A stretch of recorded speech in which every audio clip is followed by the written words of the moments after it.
Okay, drift velocity. Drift velocity क्या होती है, इसको डिस्कस करने के लिए इससे पहले हम लोग थर्मल वेलोसिटी का कॉन्सेप्ट एक बार थोड़ा सा रिवाइज करेंगे। अगर ये कंडक्टर है और इस कंडक्टर में इलेक्ट्रॉन्स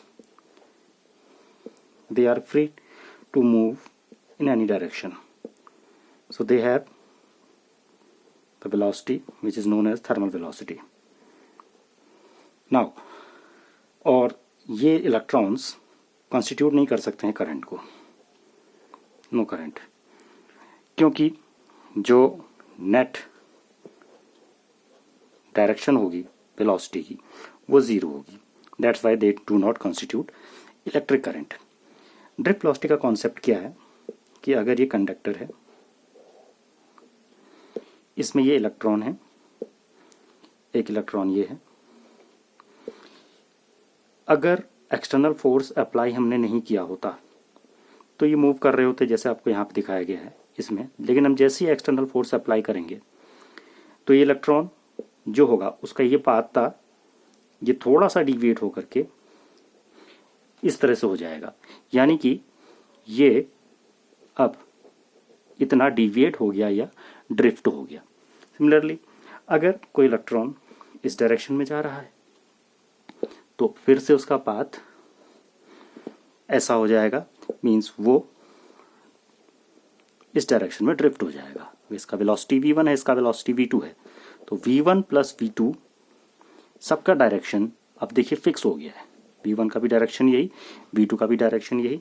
कोई भी इलेक्ट्रॉन होगा, अगर ये इलेक्ट्रॉन ऐसे जा रहा है तो ये ड्रिफ्ट कर जाएगा इस डायरेक्शन में, तो इसका भी डायरेक्शन सेम हो गया इसी तरह से। अब देखिए आपकी इलेक्ट्रॉन का जो डायरेक्शन है वो स्पेसिफिक हो गया। Now they constitute electric current.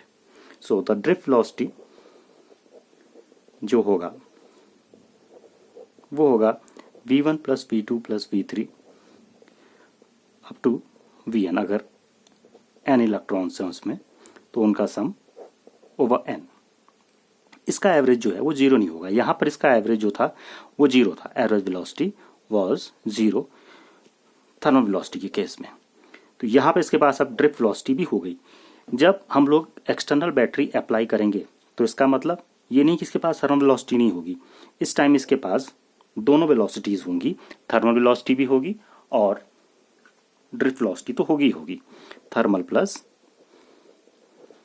Drift दोनों रहेंगी, दोनों वेलोसिटी इसके पास रहेंगी।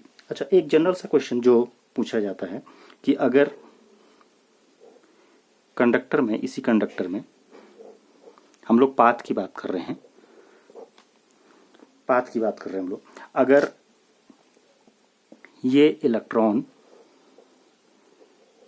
हमने एक्सटर्नल फोर्स अप्लाई नहीं किया हुआ था तो इसका पाथ कैसा था थर्मल वेलोसिटी के केस में। तो थर्मल वेलोसिटी के केस में क्या था कि जो उसका पाथ था वो स्ट्रेट था, तो थोड़ा भी बेंड नहीं हुआ था। Now if we apply a battery on the conductor, now they have the velocity, drift velocity. So what is the path of drift velocity in that case? Drift velocity का जो path होगा, now अब आप देखिए इसने एक curve ले लिया है, कर्व।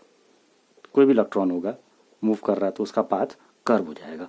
तो उसका जो पाथ होगा वो कर्व, एक कर्व ले लेगा और उस कर्व को हम लोग पैराबोलिक पाथ बोलेंगे, पैराबोलिक पाथ। कॉमन सा क्वेश्चन है। So this is what drift velocity. Now we are going to discuss the expression for drift velocity. उसके लिए आपको नया नेक्स्ट वीडियो आपको देखना पड़ेगा कि ड्रिफ्ट वेलोसिटी का एक्सप्रेशन कैसे फाइंड आउट करते हैं। Thank you.